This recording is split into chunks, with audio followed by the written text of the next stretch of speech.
You're not the person you think you are. You are simply the person you've been too afraid to kill. Most people think they fail because they lack discipline or luck or the right morning routine. But the truth is much colder. You are failing because you are loyal to a version of yourself that is already dead.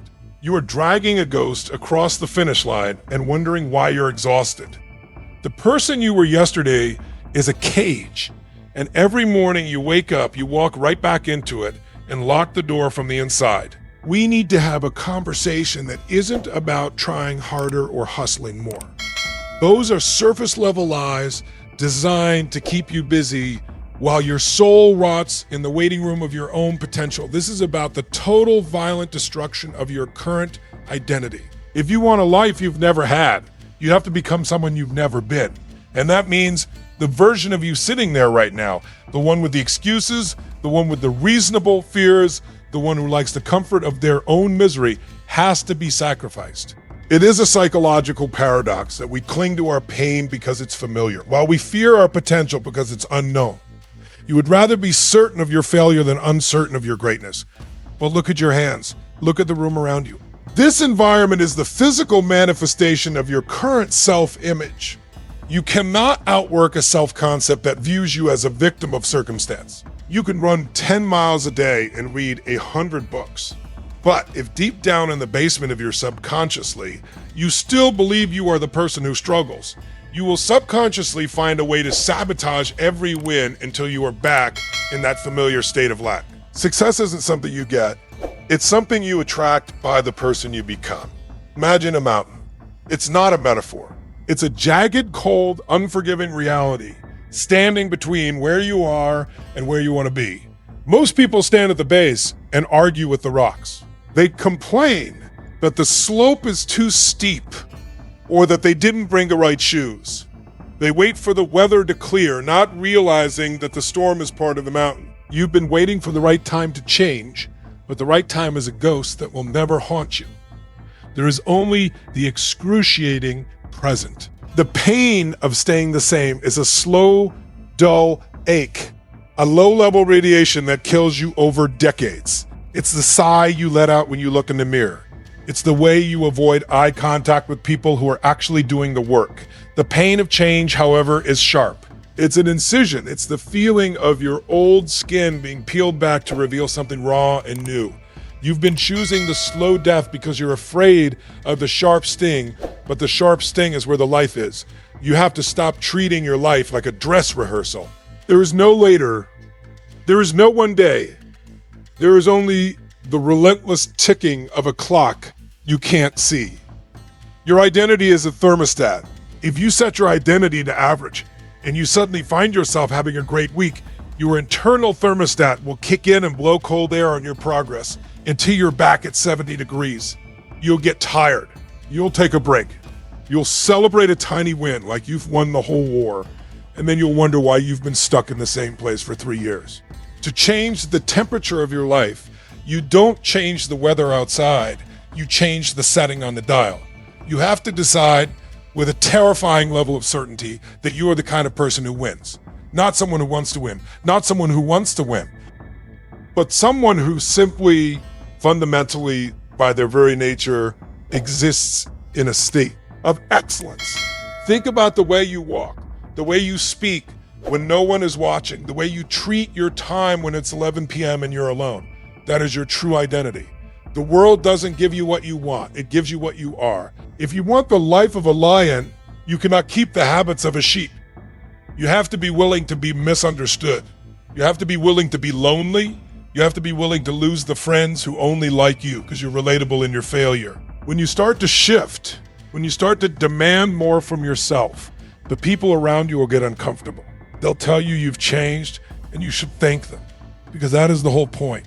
If you haven't changed, you're stagnant. If you haven't changed, you're dying. The version of you that achieves the dream is a stranger to the version of you that is watching this. They don't think the same thoughts. They don't feel the same fears. They have moved past the need for validation. They have embraced the silence of the work. You have to inhabit that stranger's mind right now. You have to act as if the success is already a historical fact. When you move with that level of conviction, The mountain doesn't move, but your feet find the grip. You stop looking at the peak and start looking at the next inch of vertical rock. You realize that the struggle isn't an obstacle to the path. The struggle is the path. Every time you do the thing you said you were going to do, especially when you don't feel like doing it, you are casting a vote for your new identity. Every time you fold, you are reinforcing the old one. This is a war of attrition. It is a daily, hourly, second-by-second commitment to the murder of your former self. It's not about inspiration. Inspiration is a cheap drug that wears off in an hour. This is about transformation. It's about the soul deep Rio. What's happened is, it is that you are the architect of your own prison, which means you're also the one with the keys. The door is already unlocked. You've just been leaning against it, afraid of the light on the other side. But the light is where you belong. You were not born to be a spectator in your own life. You were not born to be a background character in someone else's story. You are the protagonist, and it is time for the protagonist to stop crying about the plot and start writing the ending. The mountain is waiting. The cold air is waiting. The silence is waiting. It's time to stop talking about the person you want to be and start being the person who does the work that person would do. No more excuses. No more maybe tomorrow. The old you is dead. Leave them in the dirt where they belong. Walk forward into the person you were always meant to become, and don't look back, because there is nothing behind you but a version of yourself that no longer exists. Listen to the silence of your own room right now and realize that the only thing keeping you from the life you imagine is your desperate attachment to the life you have. You say you want wealth, but you have the identity of someone who fears scarcity. You say you want love, but you have the identity of someone who doesn't feel worthy. You say you want power, but you have the identity of someone who waits for permission. Permission is never coming. The world is not a meritocracy of effort. It is a meritocracy of being. You must become the thing before the thing manifests. If you wait for the money to feel rich, you will stay poor. If you wait for the muscle to feel strong, you will stay weak. You have to carry the weight of the crown before it is ever placed on your head. This is the secret no one tells you, because it sounds like magic, but it is actually the most brutal form of psychology. It is the art of the intentional delusion that eventually becomes reality. You have to walk into rooms you don't belong in with the energy of the person who owns the building. You have to speak with the authority of someone who has already solved the problem. You have to work in the dark with the intensity of someone who knows the spotlight is inevitable. The shadow you cast today is the man you will be tomorrow. But to cast a shadow, you have to stand in the light, and the light is hot. The light burns away the masks. It burns away the lies. It burns away the I'll start Monday and the I'm just not a morning person. Who cares what kind of person you are? That person is a construct.